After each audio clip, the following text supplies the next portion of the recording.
친구 여러분, 채널에 오신 것을 환영합니다. 으스스한 이야기들이 잠들기 전 또는 일할 때 편안하게 쉴 수 있도록 도와주는 밤의 속삭임 채널입니다. 시작하기 전에 이 영상을 몇 시에 시청하고 계신지 알려주세요. 어디에 계시고 혼자 계신가요? 댓글을 남겨주세요.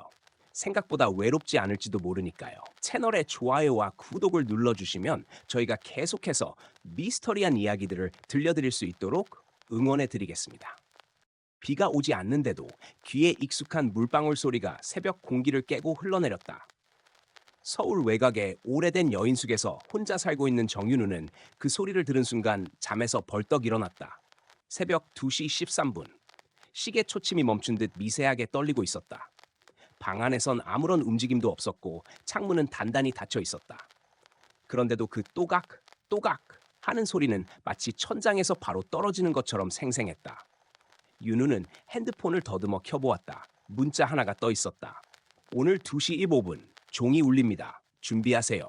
발신자는 없었다. 차단된 번호도 해외 번호도 아니었다. 그저 빈칸. 순간 등골을 타고 한기가 흐르는 듯했다. 이 여인숙에서는 40년 전 한 무당이 목을 맨 사건이 있었다는 소문이 있었다. 무당이 죽기 직전 스스로 종을 3번 울리며 죽음의 시각을 남겼다는 이야기. 그 후로 새벽 2시 15분마다 여인숙 어딘가에서 종소리가 울린다는 소문도 있었지만 윤우는 그것을 단순 미신이라 믿었다. 하지만 오늘은 문자가 왔다. 그리고 천장에서 떨어지던 물방울 소리가 갑자기 멈췄다. 정적, 너무 완벽하고 지나치게 무거웠다. 그때였다. 어딘가에서 금속이 부딪히는 소리가 울렸다. 마치 작은 청동종을 손끝으로 가볍게 터치한 것 같은 소리. 윤우의 손에 소름이 돋았다. 벽시계를 보면 2시 14분. 한 번 더 울렸다. 띵. 이번에는 조금 더 낮고 눌린 소리였다. 바람도 없고 여인숙은 오래전 폐업해 전기조차 거의 들어오지 않는 공간이었다. 종이 울릴 만한 구조물도 없었다. 그런데 분명히 들렸다. 3번째 종소리가 울리려는 순간 윤우는 숨을 들이마신 채 귀를 막으려 손을 들어 올렸다.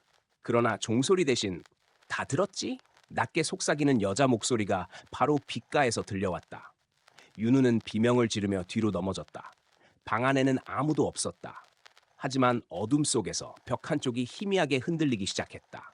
페인트가 녹아내리는 것처럼 물결치더니 거기서 한 줄의 붉은 글씨가 서서히 떠올랐다.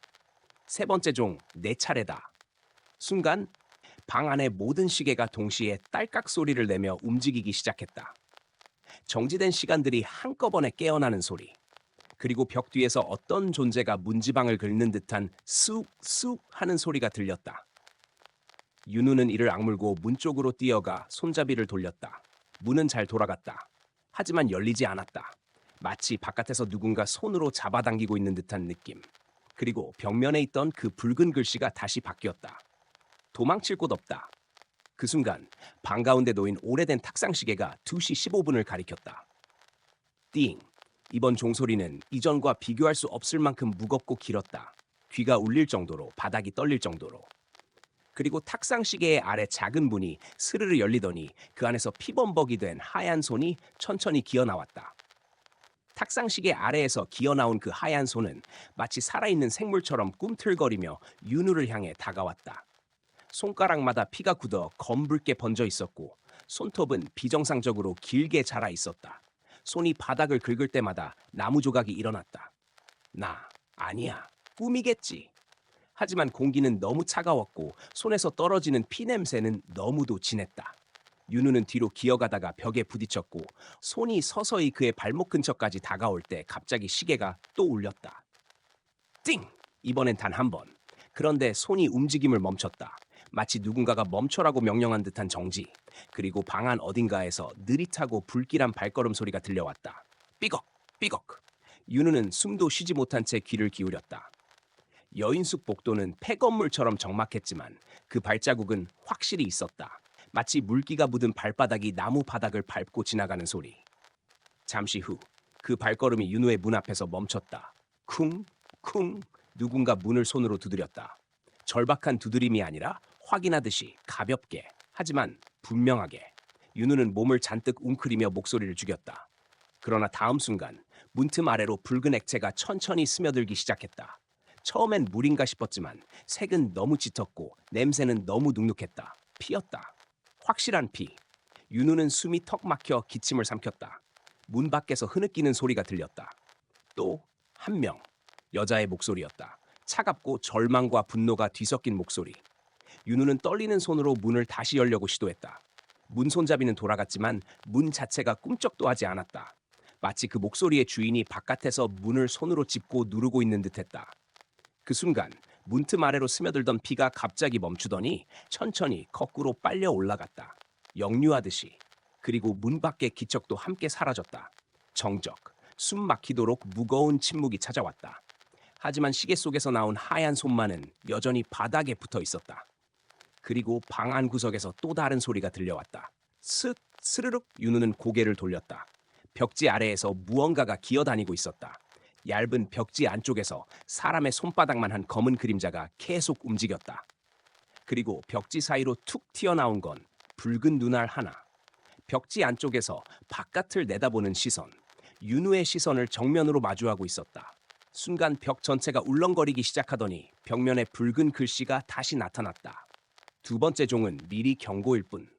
글씨가 보이자마자 방 안의 조명이 번쩍 꺼졌다.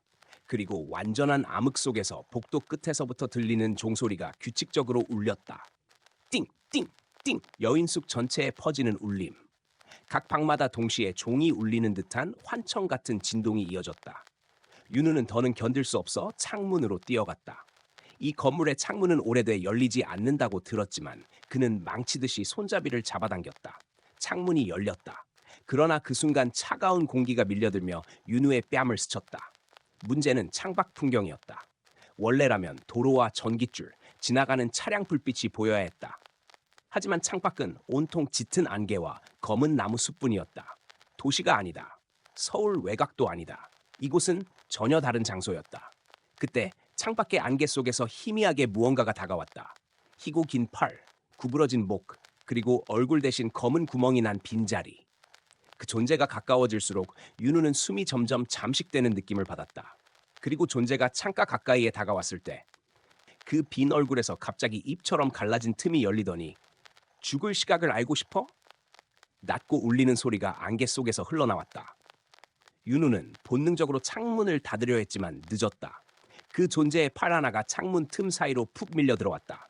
차갑고 젖은 피부가 윤우의 손등에 닿았을 때 그의 전신은 얼어붙었다. 그러나 그 순간 여인숙 내부에서 또 다른 종소리가 울렸다.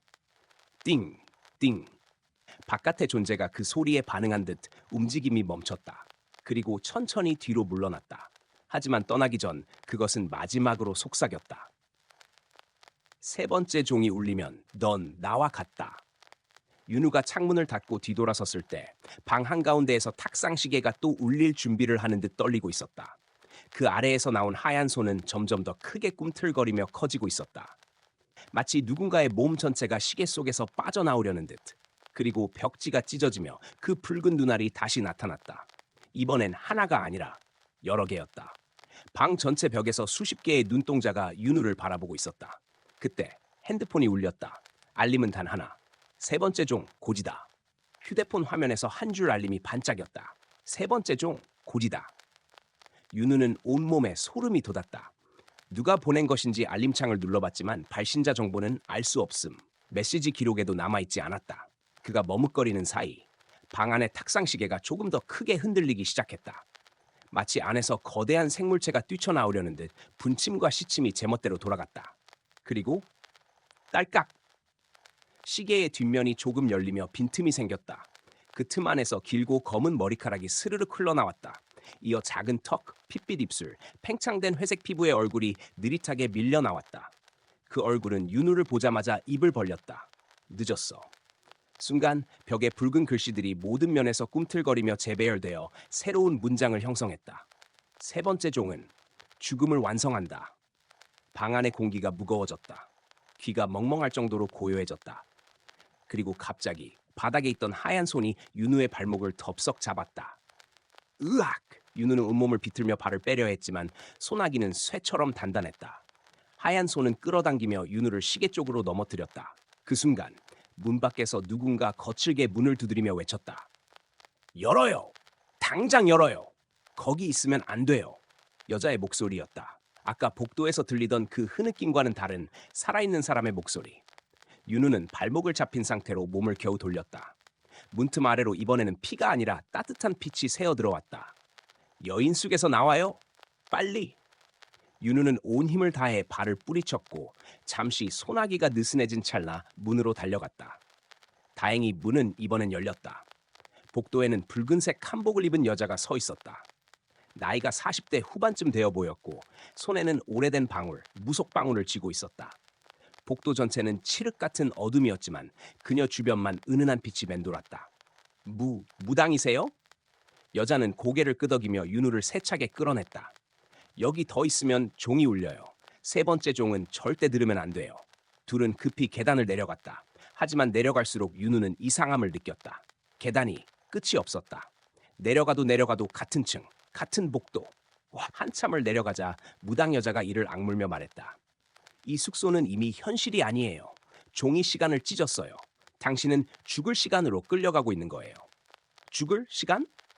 네, 종소리는 사람의 죽음을 부르는 귀신이에요. 옛날 이 자리에는 폐종각이 있었어요.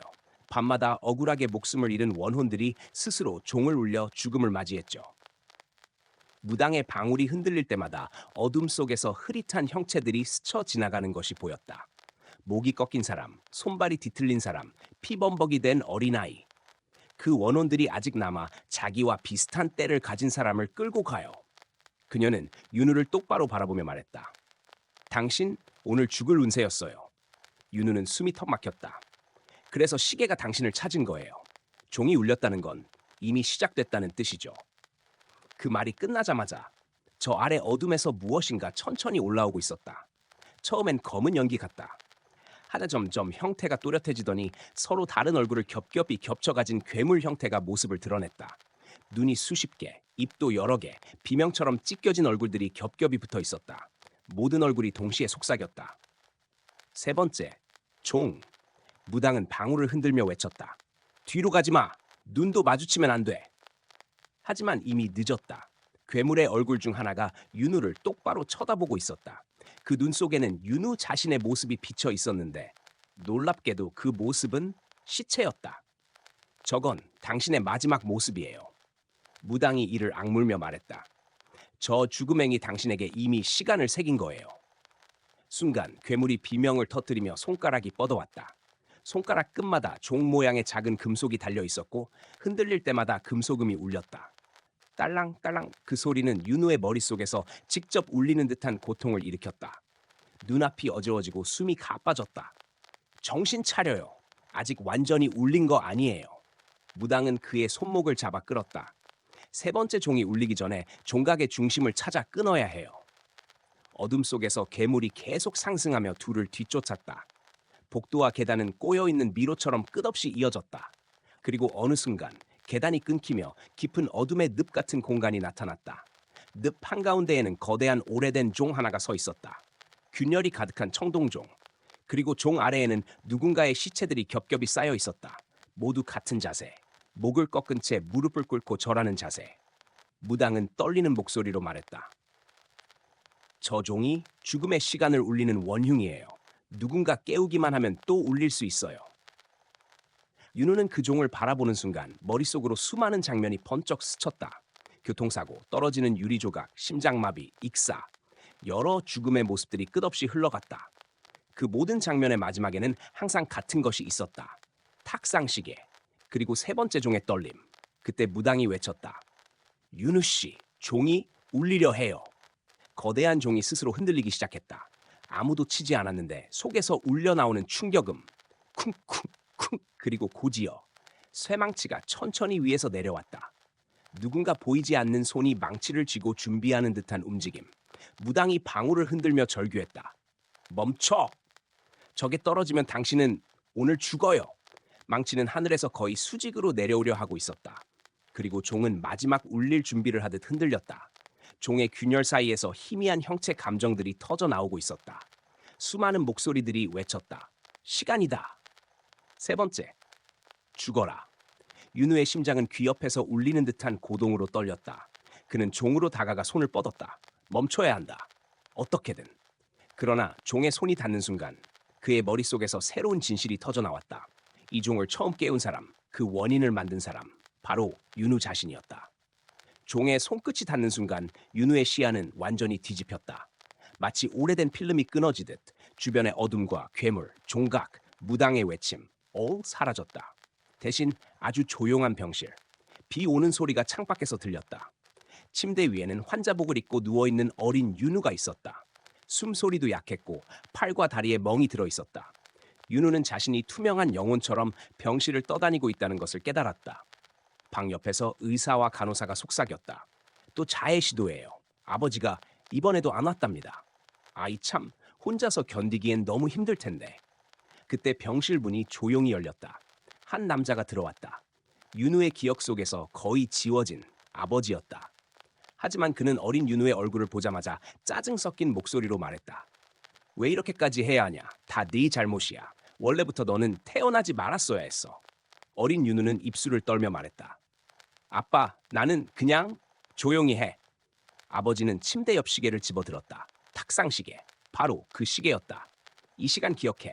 너 같은 건 언젠가 사라지는 게 맞아.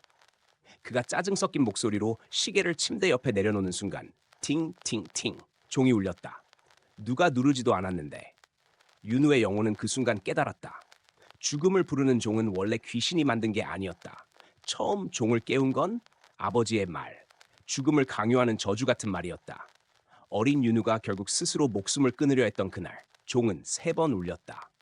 그리고 그 울림은 시간이 지나도 사라지지 않아 지금까지 윤우를 뒤쫓고 있었다. 네가 죽을 시간은 정해져 있어. 아버지의 목소리는 마치 악령의 언어처럼 반복됐다. 장면이 사라지자 윤우는 다시 어둠 속 종각으로 돌아왔다. 그는 흔들리는 거대한 종 앞에 서 있었다. 머릿속에서 아버지의 말이 계속 반복되고 있었다. 언젠가 사라지는 게 맞아. 윤우는 2다리를 떨며 중얼거렸다. 그래서 종이 계속 나한테 울렸던 거야? 뒤에서 무당의 목소리가 떨리며 들렸다. 윤우 씨, 괜찮아요? 보았군요. 종의 뿌리를. 무당은 가까이 다가오며 고개를 숙였다. 이 종은 누군가에게 죽음의 시간을 새기면 그 시간은 절대로 사라지지 않습니다.